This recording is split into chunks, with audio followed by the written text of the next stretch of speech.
This podcast is recorded on the lands of the Wurundjeri people of the Kulin Nations.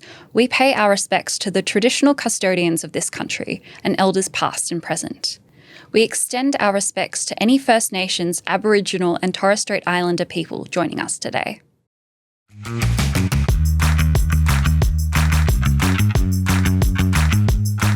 Welcome to today's episode of No Spoons to Give, the podcast where we explore life's ups and downs with neurodivergence, chronic illness and disability, and we chat with the voices that make our community so wonderful.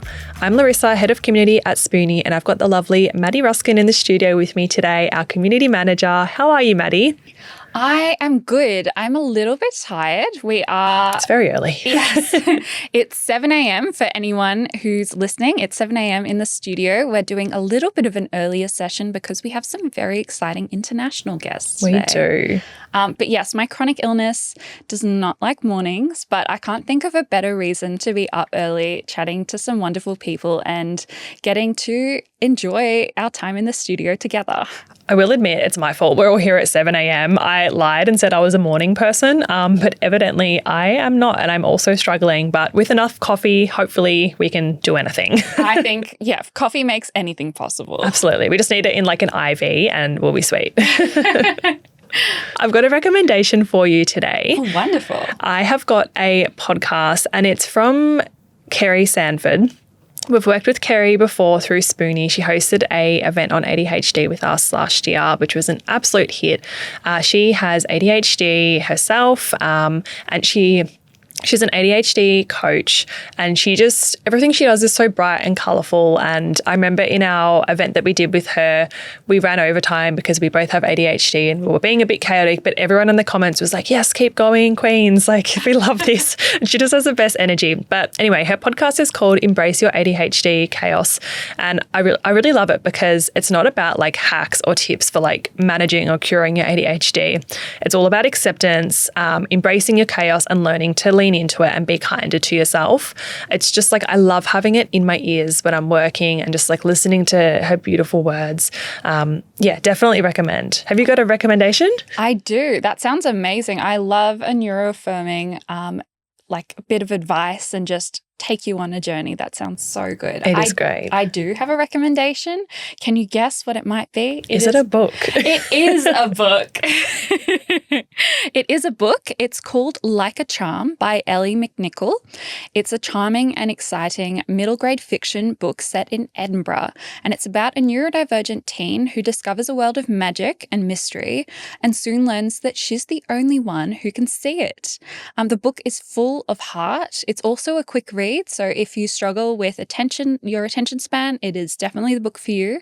And if you love a series, this is the very first in a series. So that sounds great. Yeah. It was so much fun. I honestly just read it in an afternoon because that sounds so lovely. It was so magical. Are we talking about like magic, like Harry Potter magic that this person discovers? Like mythology, cool. And like delves into like the very interesting part of mythology that I feel Harry Potter did not go into. But I love learning about myths and legends. Yeah. And they really unpack that and also have like more of a modern perspective on it too. Yeah. Which is very interesting. I love those reads. And like this doesn't sound like a fully like escapist read, but I love those reads where like a little bit of your brain can just like have that escape moment and think about magic and like be in that world. Absolutely love that. And I also just love how neuroaffirming it is and how it's because of her difference that she's able to really, spoiler, kind of save the world or like try to save the world, and she's able to see the parts of the world that other people just totally gloss over. That's beautiful. Yeah. I love that. Today we are so excited to be chatting with the lovely Zara Beth all the way from the UK. Zara is a content creator, disability advocate and writer, and an amazing community builder who spends a lot of her time creating safe online spaces for the neurodivergent, queer and disabled community. We're big fans of Zara at Spoonie. And when we say she creates beautiful, safe communities, we really mean it. Zara has brought people together in so many spaces online. YouTube, TikTok, Instagram, and Discord, just to name a few. And we think she does an amazing job keeping these communities warm, friendly, inclusive, and safe. Something that we really value and strive for at Spoonie. Welcome, Zara. Hey, thank you for having me. Thank you so much for joining us. So do you mind starting by telling us a little bit about yourself? Well, so I'm predominantly a content creator, and I spend most of my time just making videos about my life as a disabled person, as a neurodivergent person, just sharing all of my hobbies. I have a lot of hobbies. I'm a really busy person. Yeah. That's awesome. And we love your content. Like, I follow you on YouTube and TikTok. Like, I love all of your vlogs. And as you just said, you have so many hobbies and you seem like such a creative person. What are some of your favorite hobbies and creative passions? One of my biggest hobbies has always been books. Like, I love reading and writing. I'm writing a book at the minute. It's going to be published this year, which is really exciting. And I love everything like creative, like music. I play about 5 different instruments. And yeah, I don't know whether it counts as a hobby, but travel at the moment is something I'm really getting into, just finding accessible travel. Awesome. So I just love anything being out in nature. Yeah, wonderful. Oh, that's so lovely. Are you able to share any information on the book just yet, or too early? Yeah, it should be coming out just before summer this year. It's a book. It's a health memoir about me and my story and my life, and it's kind of half memoir, half advice, like everything I've learned from being a disabled person and growing up as a teenager who becomes disabled in school. So there's a lot about high school and college and how I adapted everything. There's a lot that I haven't shared online before, so it's nerve-wracking but really exciting. I've been working on it for quite a few years. Yeah, that'll be amazing when it comes out. I'm really excited to read that and get my hands on it. That's going to be absolutely fantastic. We love books by and about disabled authors here at Spoonie, so I'm definitely going to be putting that on my priority list to read. That sounds fantastic. And that'll just help so many people in the community as well, particularly younger people who may not identify as disabled or have received a diagnosis. I want to chat to you a little bit about I was reading some information about you the other day, and you were talking about sort of when you were 15, your symptoms got a little bit worse. What was it like growing up for you and navigating health challenges throughout high school, and what was it hard for you to find community? High school was definitely one of my hardest times. Pretty much most of my conditions developed and became a lot more severe around like puberty, around age 13, 14, 15. So the prime time when I was in school. And it was really difficult because especially I was undiagnosed autistic at the time. So I already found socializing difficult, and then you add on health struggles into the mix. And I definitely feel like I could never keep up with the social like cues of everybody, and I didn't have the energy to keep up. So I feel like I did miss out on a lot because I didn't really have the disabled and neurodivergent community that I have now. So I found it really hard to fit in, but I think now I don't have to fit in, and I think that's why it works nowadays. Mm. Yeah, I think that's such an important point that you raised about how it is so hard to find your community, especially when you're in high school, because so I feel like I got sick when I was 15. So I struggled a lot with that too. And being able to find people who understand and support you, that's like, it felt like worlds away when you were like 15, and I imagine, 13, 14, 15, so hard. So yeah, amazing that you're able to create these beautiful communities where people can actually have that experience, that beautiful experience of having people who get it and aren't going to make you feel like you're completely an alien or any more than you already feel. It's already such a hard age too. Oh, yeah. Like, without throwing anything else, like a diagnosis, into the mix. Like, I say to so many younger people, I have younger family members, and sometimes it feels like your life really doesn't start until after hhigh school, because in high school you're just kind of thrown into like this mixing pot of people that you might not actually interact with in the outside world, but you're just kind of forced to. Like, it's really hard. I think especially if you're neurodivergent, finding other people that are neurodivergent, it's more rare to find them. So if you're stuck in a classroom of 30 people, you're probably only going to get on with one of them. Yes. And you might not be sat next to that person. So it's so difficult to pick out the really few people out of everyone that you're just forced to spend like all of your hours with. Yeah, totally get that. Do you find do you click more with other neurodivergent people? 100%. Yeah. I don't think I have a neurotypical friend at the moment. I'm the same as someone who's ADHD and autistic. I'm the exact same. And you find each other as neurodivergent people as well. Yes. If I'm in a room or at an event or anything, I will find myself in the corner with the autistic people. Yeah. Like it's not intentional, it just happens. Yeah, just gravitate towards one another. I love that so much. There's something so magical about being able to just gravitate to your people. It's so lovely. So we've talked a little bit about how you've created some really beautiful, safe online communities. And I love how much consideration you put into these spaces, particularly when it comes to keeping them safe and inclusive. What made you decide to create these spaces? I really felt like there was a space missing for people to find other neurodivergent people, especially like at a teenage age that I was in at the start when I first started making my content. I felt like it was so difficult to find the people who were like me and who were in a similar situation and could truly like, understand. And so my community kind of grew from my content. It grew from me sharing my own story and then people saying, oh, that's me too. Like I can relate. And then, you know, most of my friends, pretty much all of my best friends, my partner, everybody I have met through the online community, through my content, and predominantly through my Discord server. Like that is where I found like my people that I'm surrounded by every single day. Yeah. That is so wonderful. That is gorgeous, being able to like create such a beautiful community for so many people, but also for yourself. Like that is gorgeous. And yeah, something that I didn't have in high school and I would have loved, and you didn't have in high school and I'm sure you would have loved. So yeah, you're really changing things for a lot of people. Definitely. I actually joined your Discord the other day and I've never used Discord before, so apologies if I've put something in the wrong chat, but I was looking around and I was like, the vibes here are just so kind and beautiful, and I can just tell how much effort you've put into creating this space and maintaining the space, and like there were just so many beautiful little touch points. Like I'll be back because I just had the most amazing time there and it was so beautiful. Why do you think, I guess like in this day and age, why do you think safe online spaces are so important? And what's been the response from people joining your page?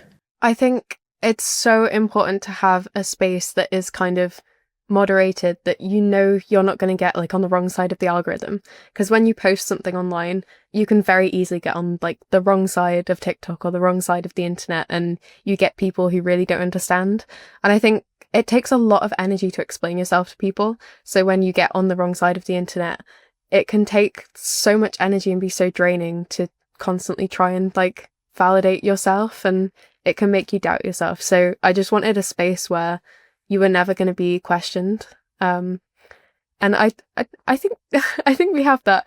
I think a lot of people find that there's a lot of people who have similar interests. Like in my Discord server, everyone can just be themselves without necessarily having to focus on their health.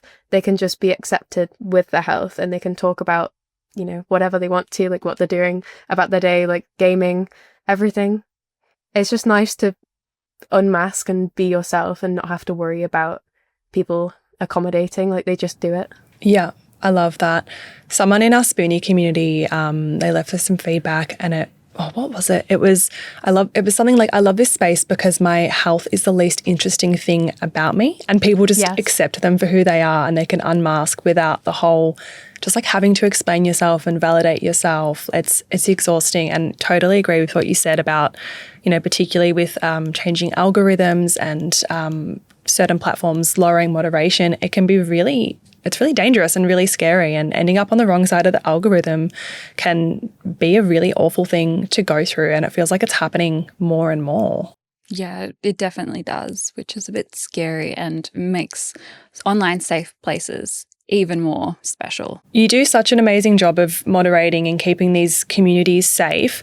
And yeah, as I said before, when I joined, I was like, wow, this is such a beautiful vibe, beautiful space.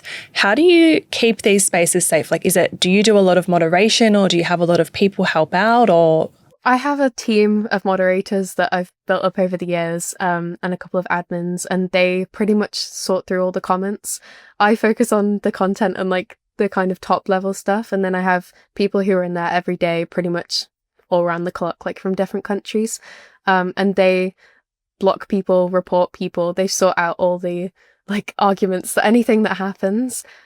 We have someone that, you know, can be there. And we also have a form of like tickets that people can open, and they can basically contact somebody and fill in all the information that they need and report it. And then we can properly get anything sorted that comes up, so that if anyone has any worries or they don't feel safe because of something, or they want something to be censored, we can actually, you know, acknowledge it and find a situation, we can find like a solution that is good for everybody. And then for my social media, I block loads of words in my comments, so that if comments do come up, they're automatically filtered out before I even have to like look at them. And I think that's most helpful for like me, because I don't have to see a lot of the things that, you know, could build up and become quite hard to look at. So what do you think would be your favourite part about the neurodivergent, chronically ill and disabled community, Zara? I know it's possibly hard to pick one thing, but I'm just so curious to hear your thoughts. Probably how quickly people accommodate without making you feel guilty, or without you having to ask and feel like a burden. Like people just automatically like offer you accommodations. And I go into like any community and they're like, okay, so what access do you need? Do you need this? Do you need this? And I'm like, wow, yes, thank you. Usually it's such a big thing, like having to speak up and ask for things. And even if people say yes and they do accommodate you, it can be quite draining to have to explain everything at the start and be the person who needs to ask about it. It's just nice to have that automatically offered. I love that. That it does make such a big difference. And it takes, like you said, it takes so much energy and like a lot of courage to be able to ask for accommodations, because like you said, it isn't like a given. It's just something that is kind of like an outlier. Like I do need this, but it's like I'm the only one who's asking about it, and it's starting the conversation, which is so hard, which means the world when it's not like that in other spaces. So yeah, I completely agree. I love how this is a shameless Spoonie plug, but on our Spoonie profiles, you can, like, if you want to, like totally optional, but you can have your diagnosis, and then there's also a section to put in your access needs as well. And like some people love, like for example, on mine, one of my access needs is like I might need quiet spaces, or I do better in smaller groups. And if people know that from the get-go, it also saves me having to explain it. But it's just like such a nice way to start, I guess, like a friendship or like a relationship with someone, like just having that there. I love it. Like, think about how that would transform the world if everyone, like, not just on Spoonie, but everyone everywhere had their access needs just there and available. Like, I hope it would make me a better friend, just being able to know exactly like what is the best way to help my friend like enjoy the world, and how I can make it a little bit easier. But yeah, maybe one day we can hope. I think there's so many accommodations that like could help even in like normal everyday friendships, but it never quite comes up in conversation. Like it's hard to kind of put it out there, and it feels unnecessary. But like when you do have that offered and you take the accommodation, it helps so much. Oh, yeah, absolutely. Even just like little things too. Like Maddie and I we had a really big work day once, and we were in an office and we were just like both a little bit frazzled, and I went up and dimmed the light, and we were both just like, oh goodness, like that's so much better. Just like little things like, you know, that can help so many people, just little considerations. And like particularly with people who are neurodivergent, I always think that a lot of accommodations that we make for neurodivergent people, they can also really benefit neurotypical people, like having quiet spaces or like low lighting, or like it benefits a lot of people, particularly in work and schools. Absolutely. You don't need to have those harsh fluorescent lights like as a given. You can have, you know, like some nice, like beautiful little lamps or something like that, not the big overhead light. I have been transformed by Larissa's like dimming the lights and having like the nice soft lighting. Like, I love it. I hate the big light. Why doesn't everywhere have ambient lighting? That should be the normal. I know, Who decided that fluorescent lights are okay? Someone neurotypical, I think. We're going to take a quick ad break, and then we will chat more. Hey Maddie, I want to talk about something that's been a total game changer for the neurodivergent, chronically ill and disabled community. Oh, you mean Spoonie? I do, but today I want to focus on one of their standout features, the Journal for Symptom Tracking. Whether you're managing flare-ups, trying to spot patterns, or just need a space to unload your thoughts, Spoonie's Journal is a tool you didn't know you needed. And it's so easy to use. You can track how you're feeling day to day, jot down notes about your symptoms, and even tag triggers or treatments to see what's working and what's not. Over time, it helps you make sense of what might otherwise feel totally random. Plus, you don't have to worry about ever feeling judged. It's private, secure, and designed with empathy in mind. It's like having a health diary that gets you. Honestly, it's perfect if you're looking to take charge of your health while staying in tune with yourself. So, if you're ready to track your symptoms, find patterns, and gain some real insight into your health, download Spoonie now and check out their journal feature. It's a little extra support in your pocket right when you need it most. Spoonie. It's more than just an app. It's your safe, stigma-free space for friends, support, and now powerful tools like symptom tracking. You can download it in the App Store or Google Play and try it for free today. So Zara, I want to chat to you about the video of you on TikTok that has nearly 100 million views. It is a video of you experiencing tics whilst trying to get a COVID test. And I've watched this video so many times, and every time I watch it, I just get this really overwhelming feeling of warmth and just loveliness from you. And it's so nice sitting here with you today because I get the exact same feeling. And you just give us such a great vibe. I keep saying that, and I'm sorry, but you honestly do. And I was reading a lot of the comments on this video, and I noticed and I really loved how you use this experience to raise awareness of Tourette's and tics. Can you tell us a little bit more about this video and the response it got and what this was like for you? My life went crazy after that video. I think my content was already making an impact before then, but that was when it blew up, and it was pretty much overnight that my life kind of changed and content became a really big thing for me. I really didn't expect it to do as well as it did. I posted it and I thought the algorithm was making it flop at first, so I just went to sleep, and then I woke up and it had 17 million views. Wow. And that was absolutely crazy to me. Like, I had never had anything like that. And then it just kept growing and growing, and every single platform was picking it up, and it was definitely intimidating because that's a lot of people. But I think it was just showing the side of Tourette's that people don't always see, like the kind of struggle to do something really normal. Like, a COVID test was something that everyone was doing at the time, but I didn't think that anyone would think about how having Tourette's could affect something like as easy as a COVID test. Like, it made it really difficult. But it was also funny. Like, it's quite a funny video. It's entertaining. But it's also a struggle. I like the videos where you can get a little bit of both, because not everything about Tourette's is bad, but not everything is good as well. And I like being able to show both sides. I think that video was a great example of that. Was the nurse your mum?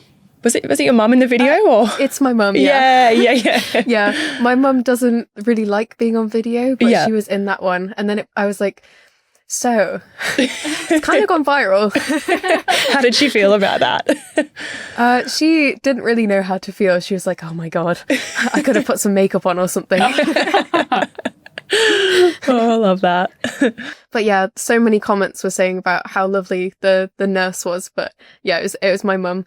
It was actually in school.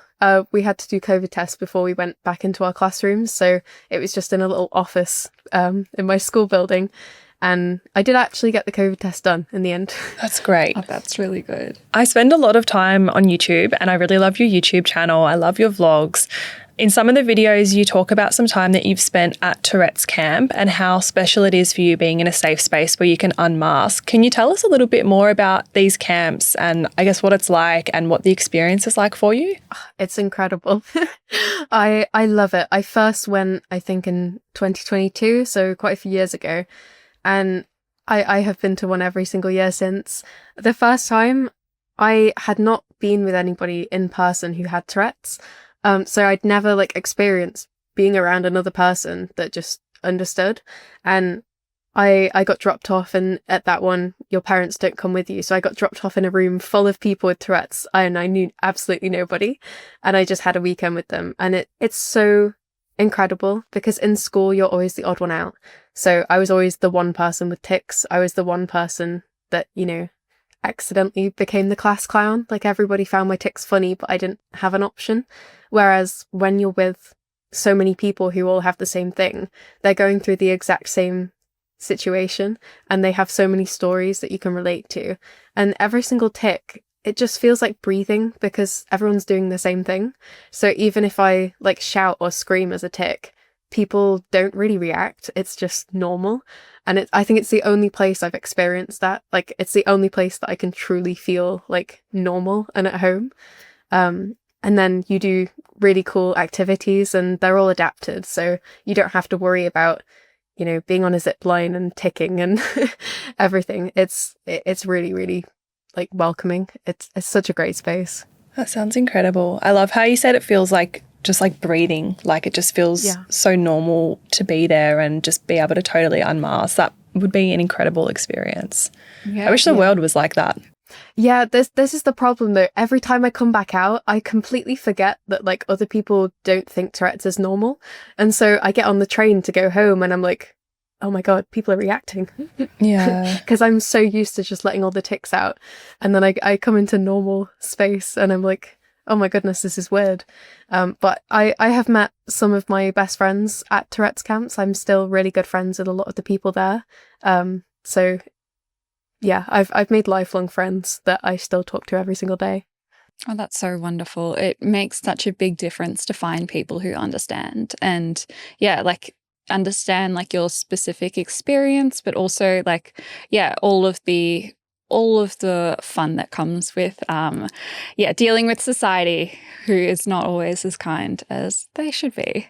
I want to talk a little bit more about unmasking, and how unmasking has been like for you and connecting with people who have a similar lived experience. So diving into that a little bit more. What do you think has been, like, what was the moment where you were like, I actually can unmask around these people? I think when I got my autism diagnosis, that was kind of the stepping stone that just pushed me to kind of be like, you can validate yourself now. It's okay. Like you can do it. It wasn't quick or easy. I thought that I would get my diagnosis and I'd be like, okay, I unmask now. This is how it works. And I still have to actively try and like connect with myself because I'm so deeply rooted in people pleasing and trying to fit in that I sometimes accidentally find myself doing it and I have to catch it and be like, okay, you don't need to do that anymore. Just try and find what you like. But I think I had to start from scratch. Like I didn't even know what color I liked because I was so used to just being the people that were around me so that I could fit in especially in school.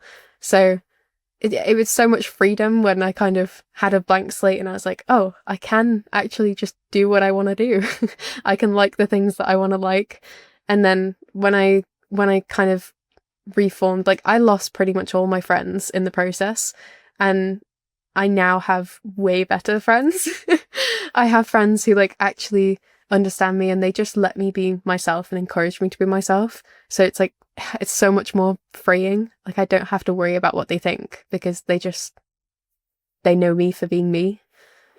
I love that so much. That's so beautiful. That's so wonderful. It's like, and I know a lot of people are in different parts of their journey with unmasking and like it's something like I wouldn't even say I'm finished or quite there yet.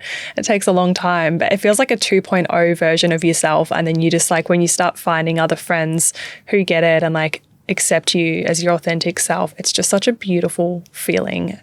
I just love it. I have a final question for you, Zara.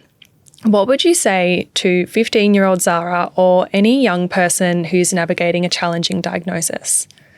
It feels like the end of the world at the time. It feels like it flips every single thing upside down and everything changes. And I mean, to little me who absolutely hates change and doesn't know that she's autistic and doesn't understand why she doesn't cope with things very well, I'd literally just say like, give it time. And also you can find a new life. Like when you get a new diagnosis, it's so jarring because everything changes. Your whole trajectory kind of turns to a place that you weren't aiming for. And even though it's different, it can be good. And I think that's something I have to remind myself of a lot, because I've lost a lot of the things that I used to do. Like, I used to be a very, very active person. I used to do cheerleading and dance and hiking and so many things. And I physically can't do those anymore. And if I think about that and I think, I want to be that person, I want to be the sporty person, I want to go to university and do all those things. If I think about that and focus on that, I feel like I've failed because I'm not there. But it's so freeing when you look and you think, but I'm here. And it's different. It's a different place. Your life looks different and changes. It's not what you initially wanted, but it can still be so fulfilling. It can still be so good. Like, even if it's different, it can still be a really good life, and you just have to find and appreciate all the little things because they are there. That's such a beautiful answer. Thank you so I much. love that. There's just so much wisdom in that. And I know that that's going to really help a lot of people, just because, like, it helped me in the moment, and I've been chronically ill for 13 years. So yeah, thank you. That's really beautiful. You're welcome. Thank you so much for joining us today, Zara. It's been amazing sitting down and chatting with you and meeting you virtually. I hope we all get to meet one day in person if we ever come to the UK or you come to Australia. That would be awesome. If people want to connect with you, where can they find you? They can find me, Zara Beth, on pretty much any platform. ZZ25 on TikTok, still my old username. But yeah, we have a really great community, and in all my link pages, I have links to, like, my Discord community, and it's just a really nice space. So everybody's welcome. Awesome. Thank you. And yeah, we'll definitely share that in the show notes, and we'll keep an eye on when your book comes out and share that with our community. I'll definitely be reading Thank it. you. We'll be ordering a sounds few amazing. copies at the Spoonie team. Yes. So can't wait for that. Thank you so much, Zara. You're welcome. You're welcome. It's lovely meeting you. This podcast is brought to you by Spoonie, a safe space for neurodivergent, chronically ill and disabled people to make friends and find support. Spoonie is the world's very first social app designed with accessibility at its core. If you like this episode, it would mean the absolute world to us if you could hit subscribe or share it with a friend. If you'd like to join our Spoonie community, you can download the app on the App Store or via Google Play. And if you'd like to keep up to date with us on social media, you can follow us via the links in the show notes.